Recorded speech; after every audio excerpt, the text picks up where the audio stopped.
pour le sac, vous voyez, là, je l'ai posé, ça fait du bien d'ailleurs. J'ai plusieurs compartiments, franchement c'est hyper pratique. Je sais pas combien il pèse, j'ai pas de balance pour le peser, mais un gars sur la route me l'a sous-pesé et on disait qu'il devait faire à peu près 10 kg. Je pense que je monte parfois à 12 quand il est chargé. Honnêtement, les 2 kg d'écart, je les sens vraiment dans ces moments. Donc c'est hyper important de faire le plus léger possible. Donc voilà, c'est pas mal en fait, toutes ces lanières, toutes ces sacoches, parce qu'en fait ça va vous permettre de caler plein de trucs, que ce soit facilement accessible. Par exemple, moi j'ai ma pharma de ce côté, j'ai des barres protéinées de ce côté.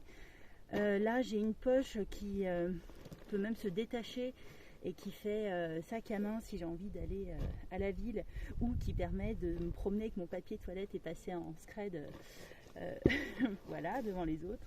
Les petites sacoches là où je mets mon portable pour faire des photos. Bref, c'est hyper pratique, je vous recommande vraiment de miser sur le sac et du coup de le faire le plus léger possible.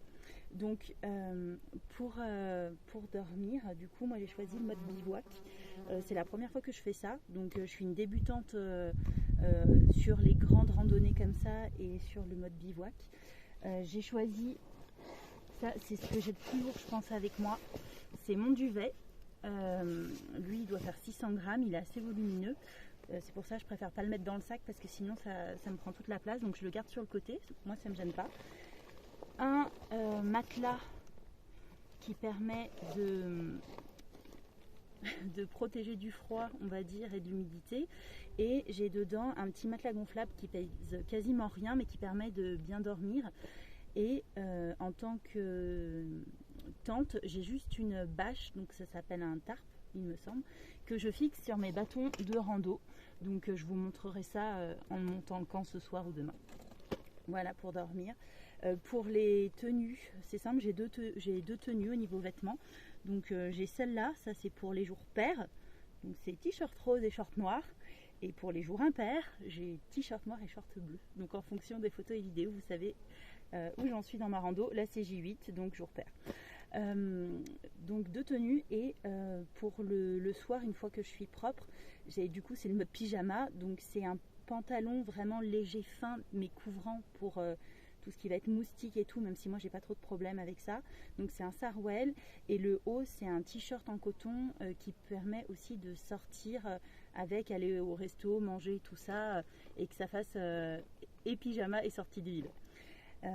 Ensuite, ce qui va prendre aussi au niveau vêtements, une paire de tongs, parce que franchement quand on a marché toute la journée, on est trop content d'enlever les chaussures de rando. Ça je vous ferai un point vraiment là-dessus, sur les chaussures. Et après ce que j'ai là-dedans, ça va être des barres protéinées, ça va être de la nourriture, l'eau. Dans mon sac là qui fait 10 kg, j'ai toujours 3 litres d'eau que je remplis systématiquement. Et après ça va être quelques ustensiles de pharmacie, crème solaire, casquette. Vous allez me voir probablement sur la prochaine vidéo avec. Et voilà, je pense que j'ai fait à peu près le tour et je vous présenterai tout ça à la prochaine vidéo. À toutes.